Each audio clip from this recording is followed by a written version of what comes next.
στο ξεκίνημα να αναφερθώ στην παρουσία της κυρίας Πούλου στη συνάντησή μας, με λεπτομέρειες. Δεν ξέρω αν θέλετε τώρα κάτι να πείτε πριν δώσω το λόγο στον κύριο Τσοκόπουλο. Ωραία, σας ευχαριστώ. Κύριε Τσοκόπουλο, έχετε το λόγο. Ευχαριστώ πολύ, κύριε μου. Καλησπέρα. Ευχαριστώ πάρα πολύ τη δυναμική συνεργασία που με προσκάλεσε να μιλήσω σε αυτή τη συνάντηση. Θα κάνω μια σύντομη παρέμβαση. Και λέω παρέμβαση, στην οποία θα προσπαθήσω να συζητήσω ορισμένα κέρια θέματα για τον πολιτισμό, την πολιτιστική πολιτική, αφού μιλάμε για δημοτική παράταξη και μέσω δημοτική αρχή, ελπίζουμε για την κρίση. Ελπίζω να κεντρήσω τη συζήτηση. Αυτό που θα πω θα είναι αρκετά εκπληκτικά, αλλά θέλω να φαντάζομαι θα συζητήσουμε. Λοιπόν, η κρίση, καταρχάς, ξέρουμε, αγαπητοί φίλοι, ότι καταστρέφει ζωές. Οπότε, κύριε αυτό, οδηγεί τους ανθρώπους στα όρια της ύπαρξής τους, της επιβίωσης. Πλήττει και τον πολιτισμό. Σε ό,τι αφορά τις υποδομές του, αναφέρθηκε πάνω αναλυτικά τις επιχορηγήσεις, την έρευνα, θα βάζω εγώ και όλα τα υπόλοιπα. Όμως, το πιο σοβαρό χαρακτηριστικό της είναι η αίσθηση της ήττας που διασπείρει στους ανθρώπους. Η παραίτηση, η συσκότηση του μέλλοντος που προκαλεί. Δεν μπορούμε να αντιμετωπίσουμε την κρίση αν δεν αντιστρέψουμε αυτή την κατάρτιση του ηθικού της κοινωνίας. Αυτό είναι το κομβικό σημείο στον αγώνα και αυτή η αντιστροφή θα μας επιτρέψει να αφομοιώσουμε και τα θετικά δυναμικά της κρίσης. Διότι, αγαπητοί φίλοι, από την άλλη, η κρίση είναι πάντα μια ιστορική ευκαιρία για αλλαγή. Για να ξανασκεφτούμε, να αμφισβητήσουμε τους παλιούς τρόπους, να ανακαλύψουμε τις αξίες, να ανασυντάξουμε τη ζωή μας και να πιάσουμε πάλι το νήμα του μέλλοντος. Ο πολιτισμός, λοιπόν, ως οργάνωση της ζωής μας, μπορεί να ωφεληθεί από την κρίση. Η τέχνη και η σκέψη επίσης. Η κρίση δεν επηρεάζει αρνητικά αυτούς τους δύο πνευματικούς πνεύμονες του πολιτισμού. Το αντίθετο, η κρίση είναι τροφή για αυτούς, για τη δημιουργικότητά τους. Χρειαζόμαστε χρήματα για να σκεφτούμε, για να είμαστε δημιουργικοί. Όχι βέβαια. Η Ευρώπη μέχρι τώρα διαφοροποιούνται από τον υπόλοιπο κόσμο ακριβώς στο πολιτιστικό πεδίο χάρη σε ορισμένες αξιακές ιδέες της δημοκρατίας, των ανθρωπίνων δικαιωμάτων, της ανοχής και της ελευθερίας. Λέω μέχρι τώρα, γιατί σήμερα, με την άνοδο της άκρας δεξιάς, ο ευρωπαϊκός πολιτισμός αμφισβητείται επικίνδυνα. Κατά συνέπεια, ένα ζωτικό καθήκον για μας είναι η υπεράσπιση αυτών των ιδεών, η ανανέωσή τους, η αναγέννησή τους μέσα στον αγώνα για την αντιστροφή της κρίσης. Έτσι, υπερασπιζόμαστε και την ιδιαιτερότητα της ευρωπαϊκής ταυτότητας, αν αυτή έχει κάποιο νόημα. Όλα αυτά που λέω δεν είναι αφηρημένες ιδέες. Αντίθετα, διασταυρώνονται απολύτως με τη καθημερινή ζωή μας και είναι προϋπόθεση για οτιδήποτε άλλο συζητήσουμε. Γι' αυτό πρέπει να είναι κανείς πολύ επιφυλακτικός όταν ακούει για πολιτισμό με αμφιλεγιστικό τρόπο. Είτε σαν να πρόκειται για ένα νεκρό παρελθόν που πρέπει να κλείσουμε σε μουσεία, είτε σαν να πρόκειται για ένα καταναλωτικό προϊόν. Αν σήμερα ο πολιτισμός όλο και περισσότερο θεωρείται ως τομέας που μπορεί να προκαλέσει ανάπτυξη εντός εισαγωγικών, να δημιουργήσει θέσεις εργασίας, να έλξει επισκέπτες, να φέρει έσοδα και εισοδήματα, πρόκειται για μια καθαρά οικονομίστικη αντίληψη. Μια προοπτική ακόμα μεγαλύτερης διόγκωσης του γενή τομέα που δεν έχει καμία αξία και πιθανότητα όταν αποκόβεται από την παραγωγική βάση. Την παραγωγική βάση της κοινωνίας της ίδιας και την παραγωγική βάση του ίδιου πολιτιστικού τομέα. Η σύνδεση του πολιτισμού αυτού του είδους με τον τουρισμό είναι επίσης προβληματική προοπτική. Ωστόσο,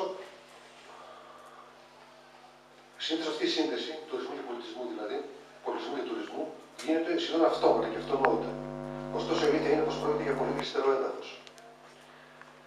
Ας σκεφτούμε μόνο ότι η πιο εμβληματική σε όλο τον κόσμο ταύτιση τέτοιου είδους τη Βενετία. Λοιπόν, εκεί υπολογίστηκε ότι η ζημιά που υφίσταται η πόλη από τον τουρισμό είναι μεγαλύτερη από το όφελος. Γι' αυτό και στη Βενετία υπάρχει μεγάλη συζήτηση.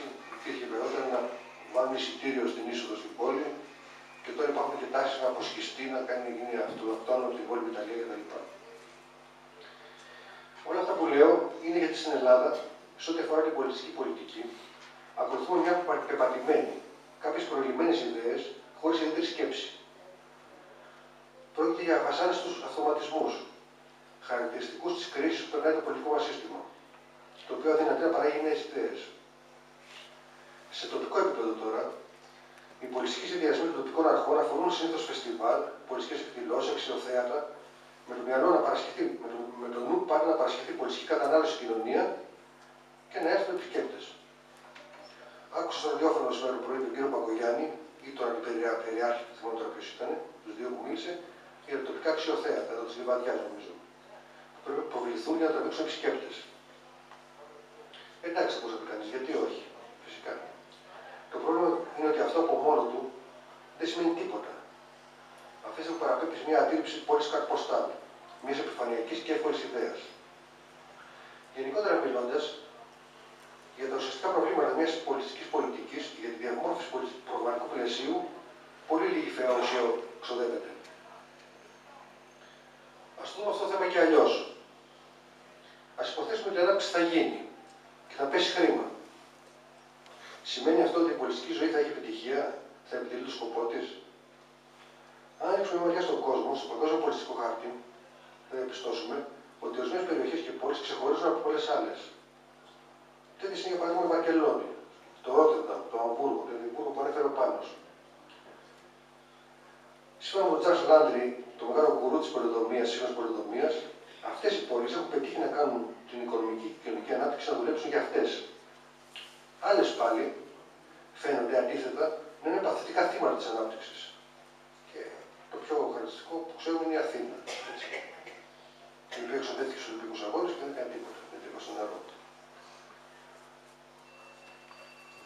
Λοιπόν, στη διαφορά μιας ουσιαστικής επιτυχίας παίζει αποφασιστικό ρόλο η συγκρότηση, ο στοχασμός και η υποδειγματικότητα των τοπικών αρχών. Τι σημαίνει αυτό? Πρώτα απ' όλα σημαίνει μια συνείδηση στόχου και ένα σχεδιασμός. Μια πόλη για να γίνει ελκυστική στα μάτια των άλλων πρέπει να είναι πριν απ' όλα αγαπητή, ενδιαφέρουσα και θετική στα μάτια των κατοίκων της. Μπορεί να σχεδιάσει το περιεχόμενο για τον εαυτό της.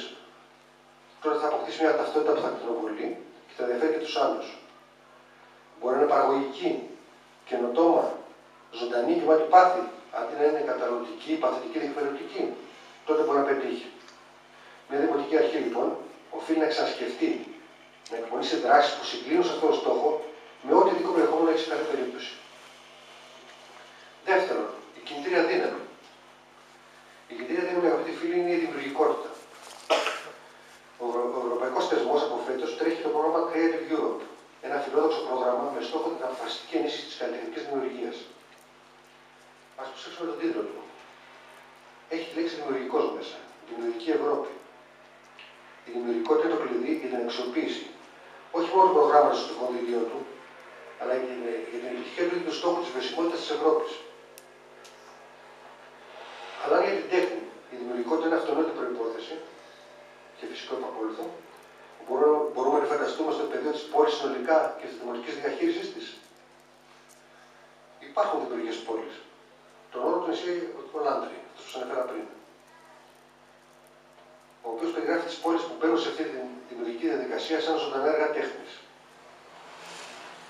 Είναι πολύ ενδιαφέρον τις 10 ιδέες που έχει διατυπώσει πριν από 15 χρόνια περίπου. Για να ξεκινήσει η δημιουργική διαδικασία μιας πόλης, η πρώτη είναι επισπεύστε μια κουλτούρα κρίσης.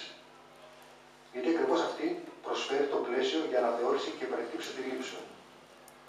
Τώρα λοιπόν την κρίση έχουμε μπροστά μας. Και η δημιουργικότητα είναι αναγκαία και ως επινοητικότητα για την αναζήτηση λύσεων και προγραμμάτων με χαμηλότερο και χωρίς καθόλου οικονομικό κόστος που θα κινήσουν τις πόλεις. Η πόλη μπαίνει σε κίνηση και αποκτά νέο περιεχόμενο. Η πόλη που μπαίνει σε κίνηση και αποκτά νέο περιεχόμενο αποκοδομεί και μια διακριτή ταυτότητα. Βγαίνει από την ανωνυμία. Τα παραδείγματα από την παγκόσμια εμπειρία είναι πάρα πολλά. Να πούμε ότι το Εδιμβούργο ανέφερθηκε ο Πάνος, το οποίο, πολύ γενικότερα από αυτό που την εμπειρία που είχε για το θετικό φεστιβάλ, το Εδιμβούργο έχει βάλει στόχο πριν από χρόνια να γίνει πόλη φεστιβάλ υψηλού επίπεδου και έχει σχεδιάσει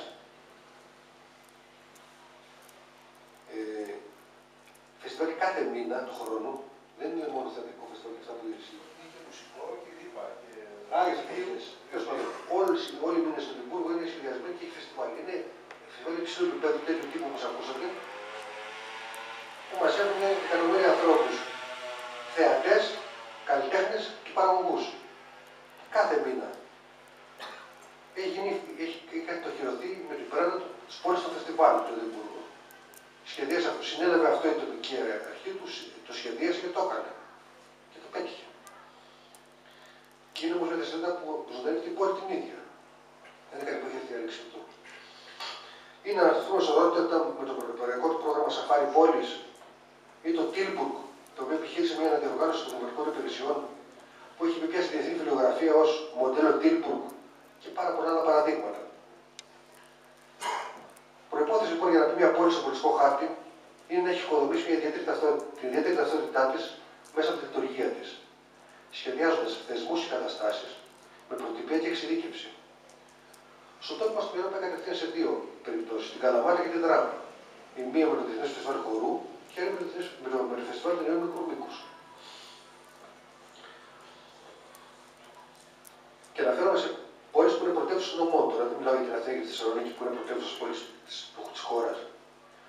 Τι νόημα λοιπόν έχει να κάνει και μια άλλη πόλη Φεστιβάλ Μικρού Μήκους, καλύτερα από τη Δράμα αποκλείεται να είναι.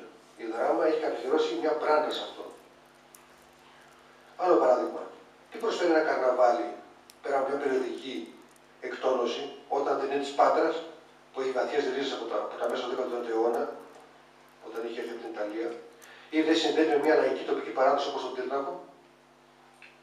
Μια απλή εκτόνωση. Δεν προσφέρει τίποτα στην ταυτότητα της πόλης, ούτε στην προοπτική της, ούτε στις προβλημάτων της, των πολιτικών εννοώ. Η δημιουργικότητα λοιπόν, ως κινητήρια δύναμη, πρέπει να απασχολήσει και να γίνει αντικείμενο βασάνου από τη δημοτική αρχή. Ο Λάντε προτείνει τη δημιουργία ενός χώρου που θα λειτουργεί. Η δημιουργικότητα λοιπόν όμως δεν είναι όμως μόνο τρόπος, αλλά και τόπος. Ο Λάντε προτείνει τη δημιουργία ενός χώρου που θα λειτουργεί ως κόμβος ανταλλαγών, σχεδίων, συζητήσεων και διαμάχης. Μπορεί να είναι ένα γραφείο, να είναι μια αποθήκη, να είναι οποιοδήποτε περίπτωση στέγη. Που θα μαζέψει πέρα, θα είναι παραπάνω δημόσιος αυτός ο χώρος και θα μαζέψει. Καταρχήν τους νέους ανθρώπους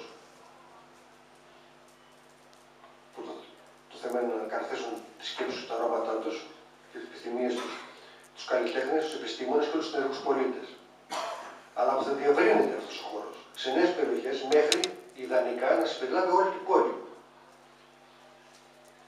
Αν αυτό δεν μπορεί να συμβεί στην πραγματικότητα, πρακτικά, αυτό όμως πρέπει να είναι το πνεύμα αυτού του χώρου. Πρέπει να είναι πνεύμα κατακτητικό. Δηλαδή να διαχύσει την δημιουργικότητα παντού, όσο σε πολλά σημεία μπορεί. Η δημοτική αρχή θα είναι εκεί πέρα μέσα ανάγκες και θα ακούει, θα επεξεργάζεται και εκπονεί.